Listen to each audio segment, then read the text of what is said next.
Does your body feel like your enemy? Do you hate your body sometimes for the pain and daily challenges that you experience living with chronic illness? And when things are really tough, how can you possibly love your body and yourself?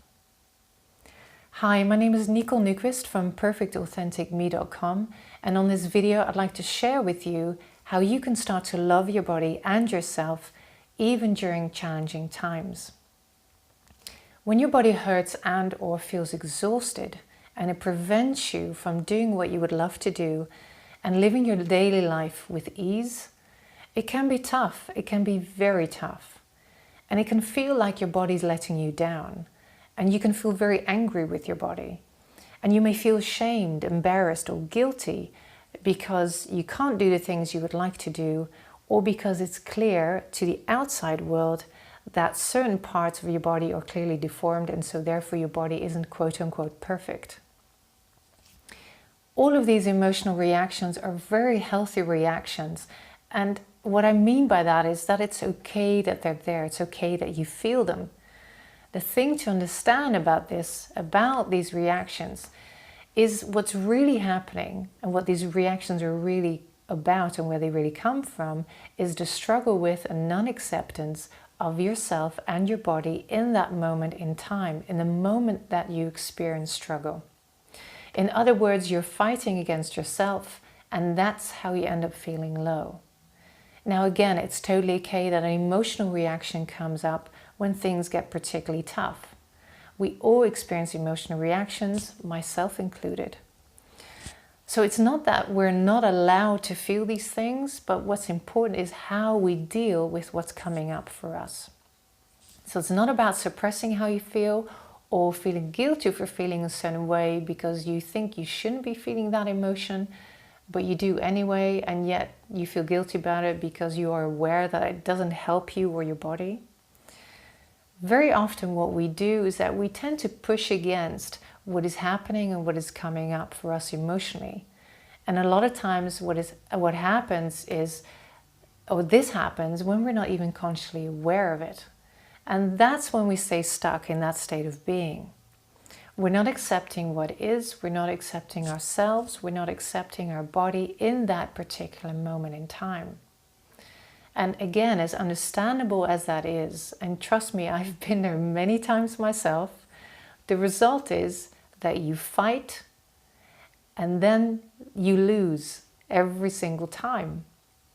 So how do you resolve that? How do you turn it around in such a way that you can create more love and acceptance for yourself and your body, particularly when things are tough?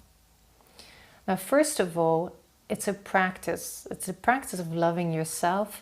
And that practice, one of the things is that realizing that who you are as you are and your body in that moment is enough. That you and your body are doing the best that you and it can. That there's nothing else you need to do or need to be in that moment in time other than allowing yourself to be as you are in that particular moment in time, including your body. Now, your ego will disagree without doubt. It has different ideas about who you ought to be and how your body ought to be functioning, and therefore how you should be able to live your life. Again, particularly when things are tough. You may feel anxious, you may feel afraid, you may feel uneasy, annoyed, angry, insecure, just to name a few. These reactions are coming up because your ego is basically saying to you, it's kind of like it's whispering in the back of your mind, and it's saying to you, there's something wrong with you as you are right now. Your ego wants to convince you that you must change, that things must be different, and that your body must be different, at least better than it is. The second thing to realize in your practice of loving yourself and your body is that chronic illness, despite that it can be, and let's be honest and human about it, most of the time a pain in the backside. Okay, chronic illness is also very direct and therefore a magnificent way to place you in the here and now and to practice self-acceptance and self-love because you can't run away. There's no escape. So many people run around and they do, they're very busy, and they give themselves very little time, if any time, to actually be present with what's happening for them physically and emotionally, internally, and how they feel. Chronic illness, on the other hand, gives you the opportunity to practice loving yourself and your body just as you are, and to connect with your authentic self, your true self, your inner being, the love that's inside of you. In that sense, chronic illness is a gift. It's a portal to releasing the pressure and ideas of who you think you should be in that moment in time and embracing your true self. To me, that is the highest form of self-love and self-acceptance, to allow yourself to be as you are, with the physical challenges, with the emotions that are coming up, without judgment.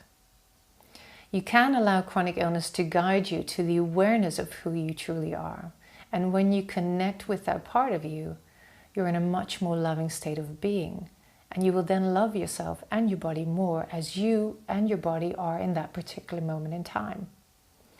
So next time when you feel annoyed, frustrated, or angry with your body, or even with yourself, notice it and then use it as an opportunity to practice self-love and self-acceptance and to connect with your authentic self. And I promise you, when you do, you will feel much, much better. That was it for this video. I'd love to hear your thoughts on what we've discussed in this video. Your experience matters to me, so please go ahead and leave a comment below the video. And I'll see you next time. Thanks for watching and bye for now.